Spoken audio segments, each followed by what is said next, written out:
নমস্কাৰ এই মুহূৰ্তত আহি পৰিছে সন্ধিয়াৰ কেইবাটাও গুৰুত্বপূৰ্ণ খবৰ। আজি 3 জুলাই অসমৰ লগতে ভাৰতৰ বিভিন্ন প্ৰান্তৰ পৰা সন্ধিয়াৰ কেইবাটাও খবৰ আহি পৰিছে। এই মুহূৰ্তত জনাই আছো এটা ব্ৰেকিং নিউজ। এবাৰ মছজিদ নহয়, একেলগে 3টাকৈ মন্দিৰৰ ওপৰত চলোৱা হৈছে বুলডোজাৰ। মছজিদ নহয়, এইবাৰ একেলগে 3টাকৈ মন্দিৰৰ ওপৰত চলোৱা হৈছে বুলডোজাৰ। একেলগে ভাঙি পেলোৱা হ'ল 3টাকৈ মন্দিৰ। এফালৰ পৰা প্ৰশাসনে ভাঙি গৈছে মন্দিৰ। ডাঙৰ খবৰ, কেৱল মন্দিৰেই নহয়, কেইবাটাও পৰিয়ালৰ বাসগৃহও ধ্বংস কৰি পেলোৱা হৈছে। কেৱল মন্দিৰেই নহয়, কেইবাটাও পৰিয়ালৰ বাসগৃহ ধ্বংস হৈ পৰিছে। বকলীয়া ঘাটত প্ৰশাসনে চলাইছে বুলডোজাৰ।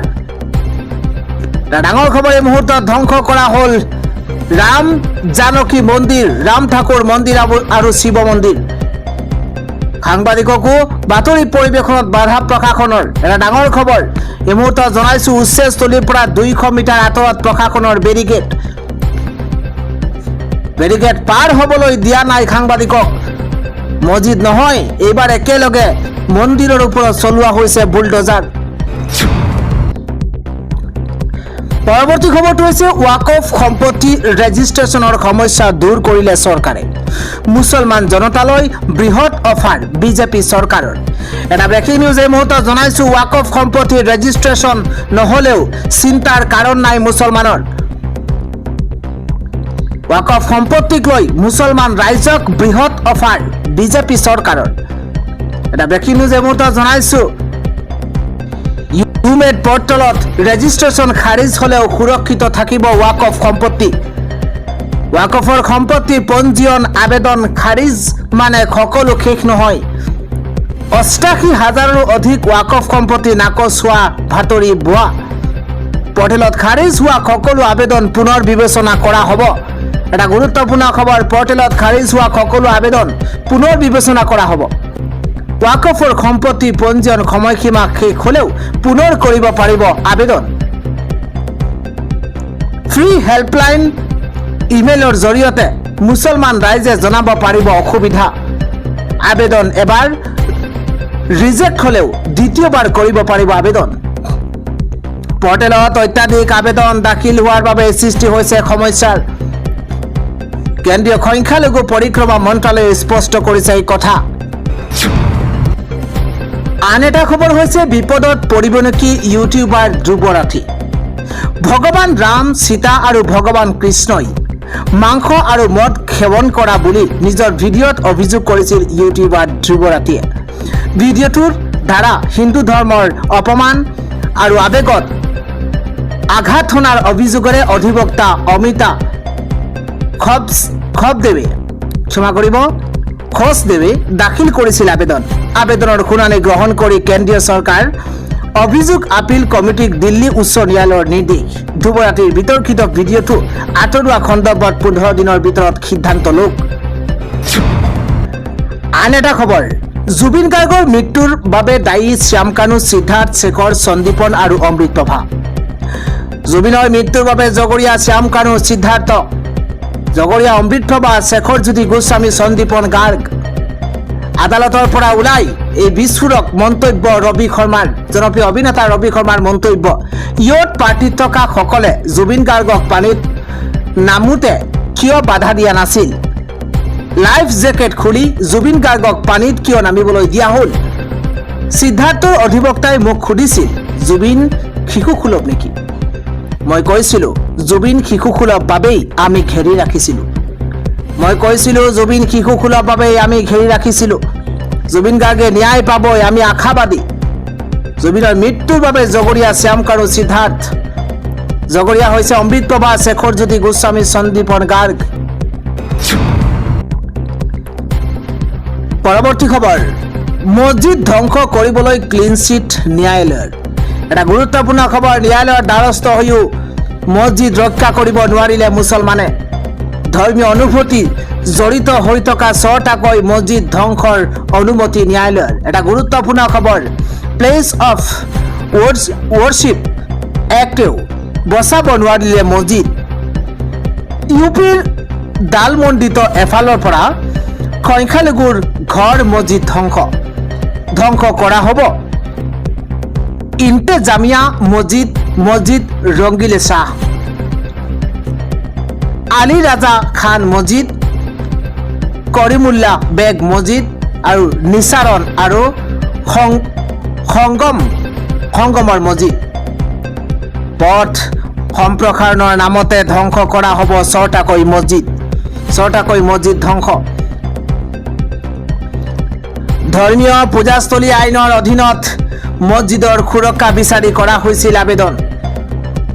এটা গুৰুত্বপূৰ্ণ খবৰ, এলাহাবাদ উচ্চ ন্যায়ালয়ে খাৰিজ কৰিছে মুছলমানৰ পক্ষৰ আবেদন। বিগত এমাহ ধৰি দালমণ্ডিত চলি আছে বৃহৎ বুলডোজাৰ একশ্যন। ন্যায়ালয়ৰ দ্বাৰস্থ হৈও মছজিদ ৰক্ষা কৰিব নোৱাৰিলে মুছলমানে। আজিৰ সন্ধিয়াৰ পৰৱৰ্তী খবৰ, বিজয় থালাপতিৰ চেলেঞ্জ, সম্পূৰ্ণৰূপে গো হত্যা বন্ধ কৰিব নোৱাৰিব।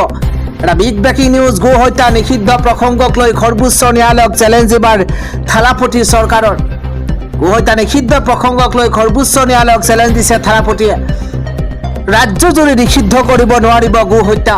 এটা ডাঙৰ খবৰ, সম্পূৰ্ণৰূপে ৰাজ্যত গো হত্যা বন্ধ কৰিব নোৱাৰিব।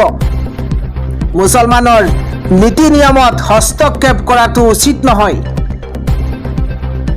স্থানীয় আইনৰ বিৰুদ্ধে ন্যায়ালয়ে ৰায়দান দিয়াৰ অভিযোগ বিজয় চৰকাৰৰ।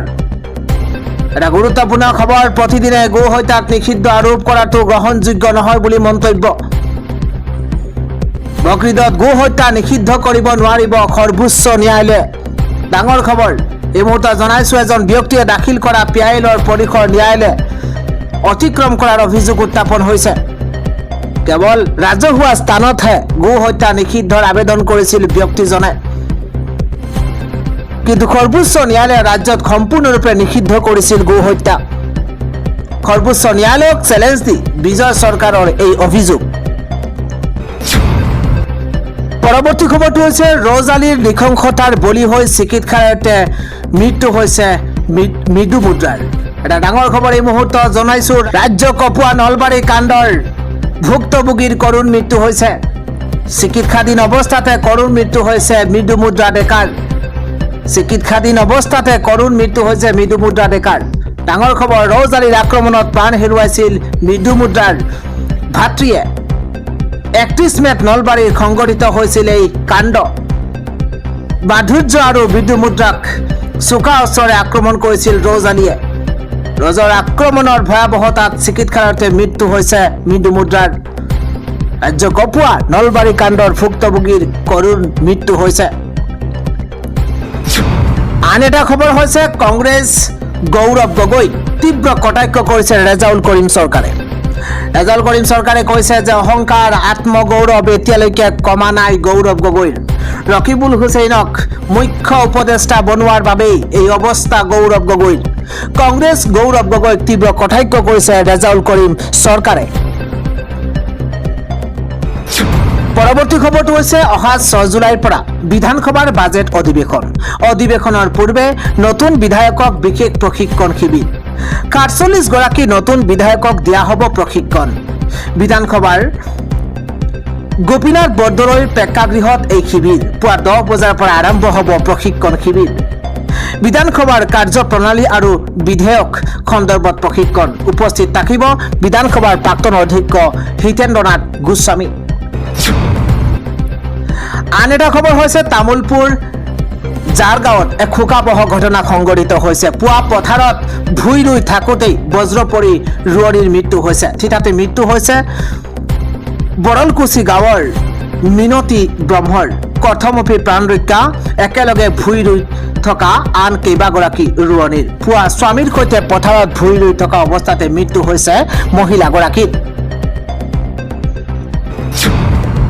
জনাইছো আন এটা খবৰ, ই ৰিক্সা বন্ধ কৰা বাট BMS এপ ব্যৱহাৰকাৰী সাৱধান হওক, 5 লাখ টকা পৰ্যন্ত হ'ব জৰিমনা। এটা ব্ৰেকিং নিউজ এই মুহূৰ্তত জনাইছো, এটা এপক লৈ দেশজুৰি সৃষ্টি হৈছে চাঞ্চল্য।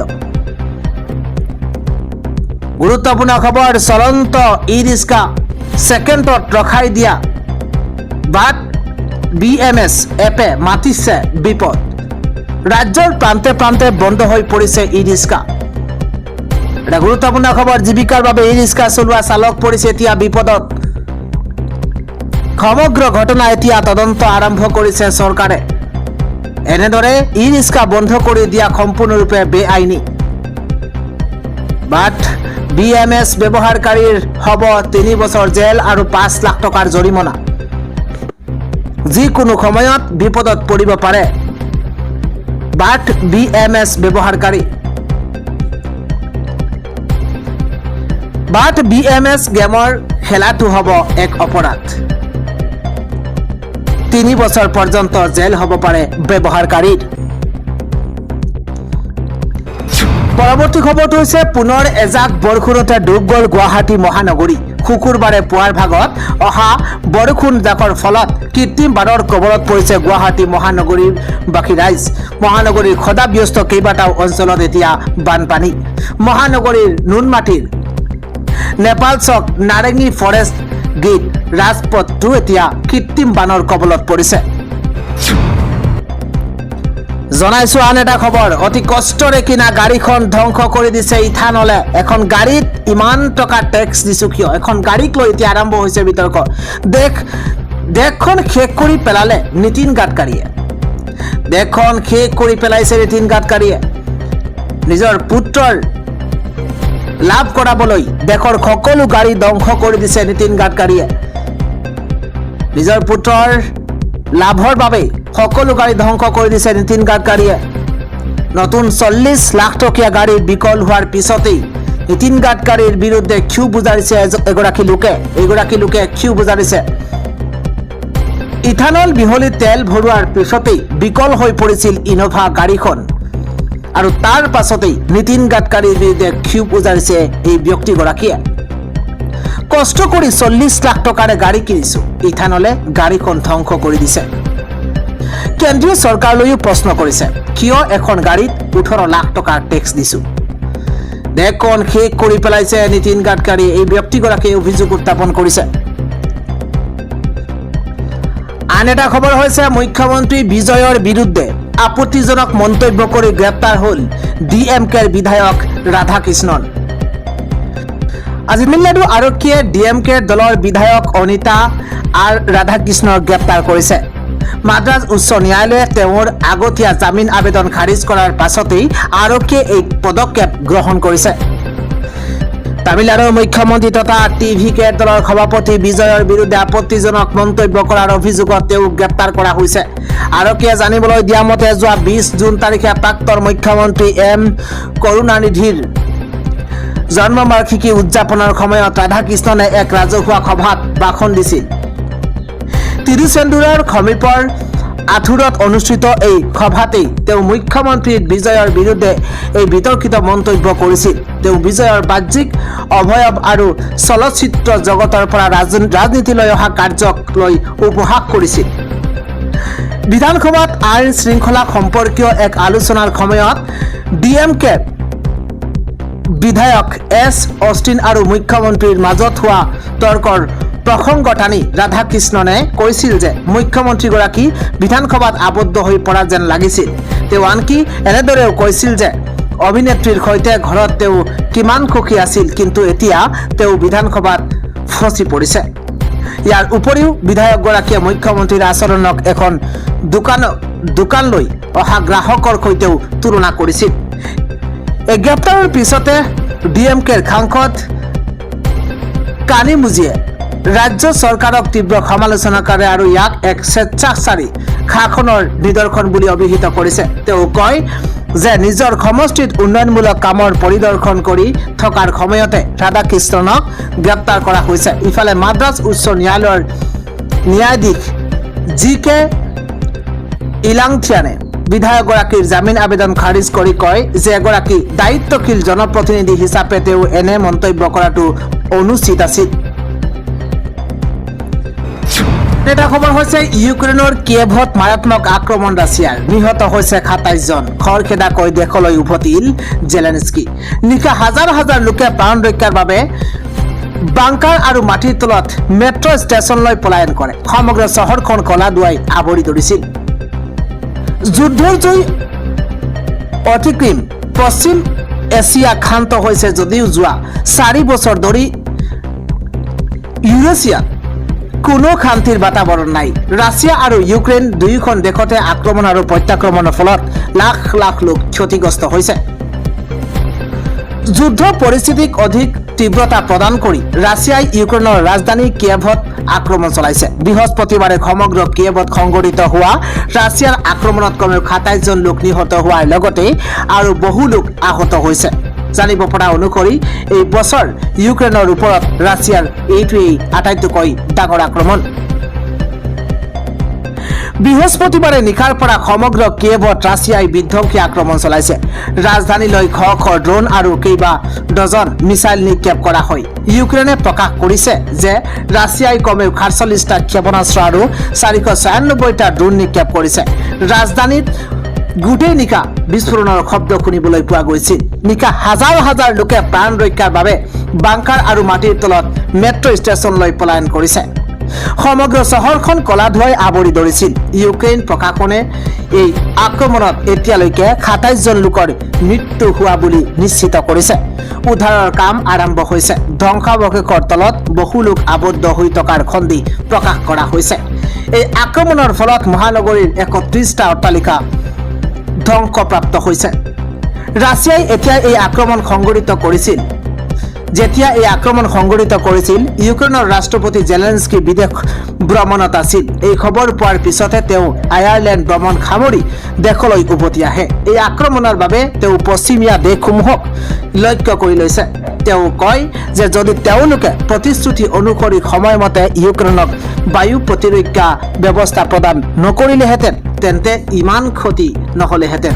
তেওঁ লগতে কয় যে আমাৰ বন্ধুসকলে যদি প্ৰতিশ্ৰুতি অনুসৰি সময়মতে এয়াৰ ডিফেন্স ছিষ্টেম প্ৰদান কৰিলেহেঁতেন তেন্তে হয়তো আজি আমি বহুতৰে জীৱন ৰক্ষা কৰিব পাৰিলোহেঁতেন।